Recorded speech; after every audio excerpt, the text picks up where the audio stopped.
Adversity, when it comes into your life, is a gift. Some people call it a problem. I have a major problem. Think about the things that in your life, on your road to success, you have adversity. Adversity is something that you don't want to happen. If you're in business, your plant burns down. You lose several major clients in 1 week, majorly affecting your cash flow. The bank calls a note. You get turned down on a credit application that you thought for sure you were going to get approved for, and you needed that money to build your business, and it didn't happen. You get turned down for the mortgage. You get fired from a job. Your partner leaves you, that you get a surprise filing for divorce. There's a major health crisis. All of a sudden, somebody in your family gets diagnosed with cancer. We call these things adversity. These are bad things that happen to us. These are negative things that happen to us. These are things that are stopping us or slowing us down on our road to success. We get these curveballs. We don't want them. They make us feel terrible. They make us feel anxious and stressed out and overwhelmed. We don't know what to do. We get nervous, right? This is probably you. Well, let me tell you a couple facts that's interesting. There's not a person in the world who doesn't have problems in their life, or challenges, or obstacles that they have to overcome, or adversity, or disasters, or catastrophes. Everyone has problems. Everyone has a whole list of things that they could say. These are adversity situations that I'm facing with. So, number one, don't think that you're special or unique. Earl Nightingale, one of the founders of positive mental attitude training back in the 60s, said, successful people are not people without problems. They're simply people who've learned how to overcome their problems. Everyone has problems. Everyone has negative situations. Don't think that you are unique. Most people aren't talking about them, and you may not know what the challenges that they're facing and the obstacles that they have to overcome, or the adversity that they're facing in their family, in their business, in their relationships, in their health, in their own emotions. Everyone has these things. But they are gifts to you. When you get adversity in your life, when you have something that happens that you don't want to happen, do you look at it as a problem, and do you focus on the problem, or are you looking at it as a gift? There's a great quote, and it says, "It's not the critic who counts, not the man who points out how the strong man stumbles or where the doer of deeds could have done them better. The credit actually belongs to the man who is in the arena, whose face is marred by dust and sweat and blood, who strives valiantly, who errs, makes mistakes, who comes up short again and again, because there is no effort without error and shortcoming. But who does actually strive to do the deeds, who knows the great enthusiasms, the great devotions, and who spends himself on a worthy cause, who at the best knows in the end the triumph of high achievement, and who at the worst, if he fails, at least fails while daring greatly, so that his place shall never be with those cold and timid souls who know neither victory nor defeat." If you want to become successful, you're going to have to understand that you will stumble, you will get knocked down, you will deal with adversity, you will get your face marred and scarred, and things will not go the way you want.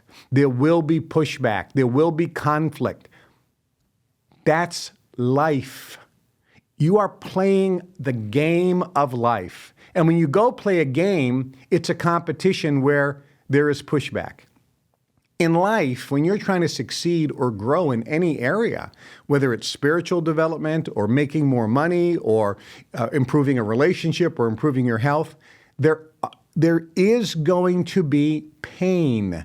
The Buddha said, pain in life is inevitable, but suffering is optional. Successful people have a mindset. So their mindset is not focusing on the problem. Their mindset is when they are faced with a problem, number one, they know they will be. It's not a surprise. John D. Rockefeller said when he faced adversity, he looked at it as a gift. The great Napoleon Hill said, in every adversity are the seeds of a greater benefit.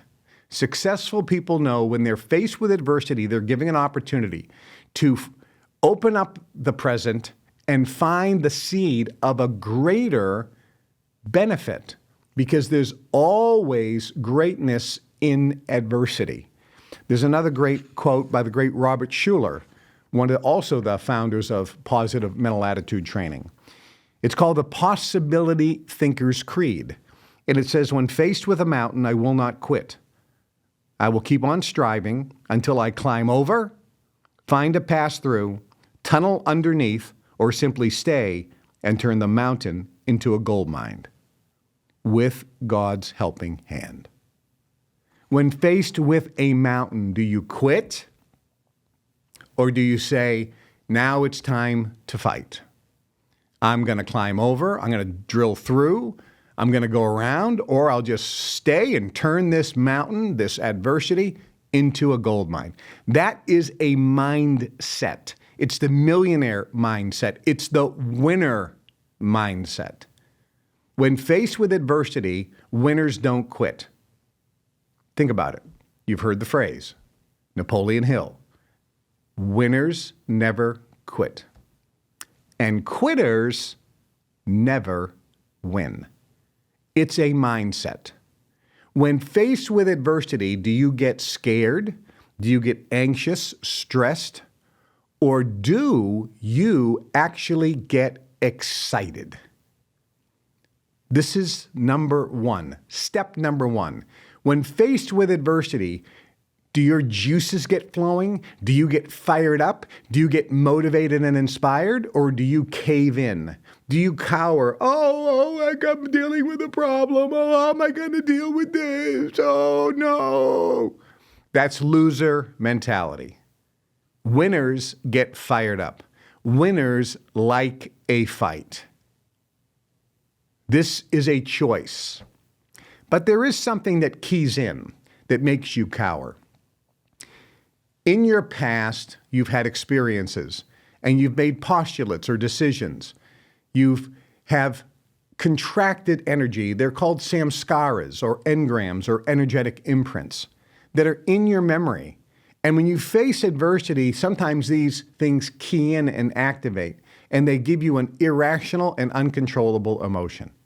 You need to get over that using some of the techniques like thought field therapy and some of the other techniques that I've taught about how to clear out, blow out, and transmute, get rid of those samskaras, those energetic imprints, that contracted energy that is keying in and activating and giving you uncontrollable and irrational emotions when it deals with adversity. You can train your mind to get excited. You can train your brain to get excited. Winners, when faced with adversity, their brain lights up like a Christmas tree. They get fired up. Hormones get released because they have a protective switch that went on. They're not trying to protect themselves. They're trying to attack. They're not in self-defense mode. They are in attack mode. Adversity with winners triggers an attack mode, and this is critical. John D. Rockefeller said many things about adversity. One of the things he said is only by being able to endure what people cannot bear can you do what other people cannot do. Think about that. Adversity is a gift. In every adversity are the seeds of a greater benefit. A great multimillionaire, billionaire in today's dollars, said, everything I know at the top, I learned at the bottom.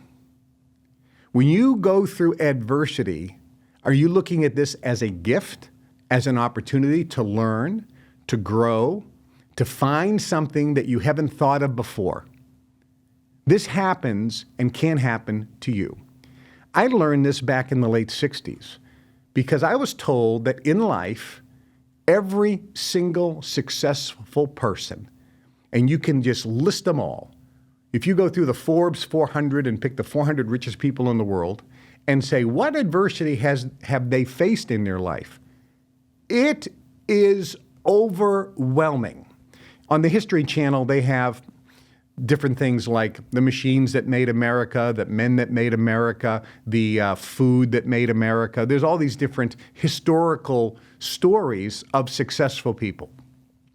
And when you watch these historical stories, it might amaze you that all the things that we are very familiar with today, some of you are familiar with Mrs. Fields cookies, Famous Amos cookies, KFC, Kentucky Fried Chicken with Colonel Sanders. You might be familiar with Kraft food, Kraft American cheese, Kraft macaroni and cheese. Kraft is a huge brand. How about Nabisco, all the Oreo cookies and things like that? How about Ben & Jerry's ice cream? You start looking at all the different foods and start looking at all the different brands. The Hilton hotel chain. You look at the Hyatt hotel chain, the Marriott hotel chain, because they were started by Mr. Marriott. Hilton was Conrad Hilton. Hyatt was Pritzker. You look at all of these people. You start looking at anybody who is successful today, and you look at their life. You look at a biography of their life. Andrew Carnegie back in the day, Henry Ford back in the day, all the great automakers, Walter Chrysler, the Dodge brothers, et cetera, et cetera. You go through everyone. How about Thomas Edison, inventor of the light bulb? How about Tesla? How about anyone? J.P. Morgan. You name the person, and not just in America, but all over the world. And you look at what adversity they faced. Almost every one of them not only faced adversity, they faced catastrophes and absolute disasters. Horrible things happened. Plants burned down where they had no insurance. They ran out of money. Banks called loans. Food went bad. Contracts were canceled. They were so many times on the brink of complete collapse, financial ruin, and bankruptcy. So many horrible things happen. Henry Ford is making cars and he gets sued that he can't make a car anymore. He has to fight this in court. And if he loses, he's out of business, and he wins. How does he face that adversity? How being this close to disaster? You look at people in the military during battles. People are this close to disaster. How do they overcome these things? What is their mindset? The adversity you're facing is nothing compared to the multi-millionaires and the ultra-successful people out there. This is critical to understand. In every adversity are the seeds of a greater benefit. You have to have adversity to grow. Unless you have adversity, you don't have pain. And unless you have pain, unless there is something in your life that you absolutely can't take anymore, that you can't deal with anymore, that you absolutely must change, when it has to be a must, a have to, a need, that is the driver that will make you succeed. That is what will drive you to finding something that you never thought of before, that is off your radar screen, and give you ultimate success in life, massive success in life.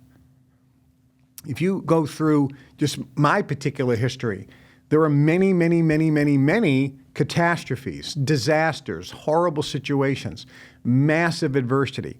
And in each one, a blessing came out from that adversity. One, I was in the memory training business. I was teaching seminars. I had a business partner. We had a disagreement over someone I was dating. He was absolutely against the person I was dating. And he says, unless you drop her, we're not going to be partners anymore. I'm either buying you out or you're buying me out. We're through as partners. You can't date that girl anymore. And I thought, I don't know if this is the girl I want to spend the rest of my life with, but I don't particularly like being told who I can date and who I can't date. So I thought about it and I said, okay, I guess it's time to move on. So he bought me out. And now I was without a business and the buyout was next to nothing. I had very little. And I'm sitting there thinking, what am I going to do? A major adversity, a major problem. And part of that buyout was I could not teach live memory training anymore. That was part of the deal. And I just wanted to get out. So I accepted clearly what was a bad deal. And I knew it was an onerous deal and a bad deal, but I just wanted to end that relationship. And it was a catastrophe. It was a disaster. I had no income. I had nothing. Everything was invested in that business and he took it over. And I couldn't even continue in the business that I was known for. I didn't know what to do. Adversity. But I knew in this adversity were the seeds of a greater benefit. And from that pain, from that adversity, from that fear, from that feeling of anxiety and stress, worry about what could happen, I said, I'm going to turn this around. I'm going to be bigger than ever before. And I don't know how, but I know that's going to happen. That's the idea of a winner. I was faced with a mountain, but I wasn't going to quit. I was going to figure out a way, with God's help, allowing the universe to open up doors of opportunity. Within a few months, I then met somebody who put me on TV, and rather than teach live memory training, I did have the option of selling memory training via a home study course or a book. That wasn't even a consideration because we didn't think that we could even do that. And within just a few short months, I was bringing in hundreds of thousands of dollars a week in royalties. Out of that adversity came a greater benefit. I would have never been on TV infomercials selling mega memory. We did $450 million worth of mega memories. I would have never done that, ever. Never even thought about it if I didn't have the disaster, if I didn't have the adversity. In every adversity are the seeds of a greater benefit. Unless you have adversity in your life, you are never going to grow. You're not going to grow personally. You're not going to develop mental toughness. You're not going to expand your income. You're not going to expand your personal power. You need adversity. Again, John D. Rockefeller said, every time I have adversity, I pop champagne. I know it's a gift from God. He was a Baptist. He said, I know it was a gift from God. And I know in this adversity, there was something that was for my ultimate benefit. Maybe it was a lesson I have to learn, maybe some mental toughness, maybe something I have to take responsibility for, maybe there's something I have to ask forgiveness for, maybe there's an action that I have to stop doing because it produced this. There was something in this adversity. John D. Rockefeller said, the richest man of all time, said that I know that I need for my ultimate benefit. So you need adversity if you want to be successful. Now, there is an ultimate hack, if you will. How do you overcome adversity? How do you develop that technique, or what is the technique that you can use to find the gold? Well, one of the things is persistence and perseverance. John D. Rockefeller said, I do not think there is any other quality so essential to success of any kind as the quality of perseverance or persistence. It overcomes almost everything, even nature. Now think about that. That's a pretty darn powerful statement. When you're faced with adversity, do you quit or do you persevere? Are you consistent and persistent? Do you persevere? Continue, never stopping, never stopping, never stopping, never stopping. You see, success is a decision away. You make a decision, I'm going to do it, that's it, period, and the whole universe comes to your aid when you're consistent and persistent. There's another interesting quote. It says, adversity causes some men to break, but others to break records. Think about it. Who are you?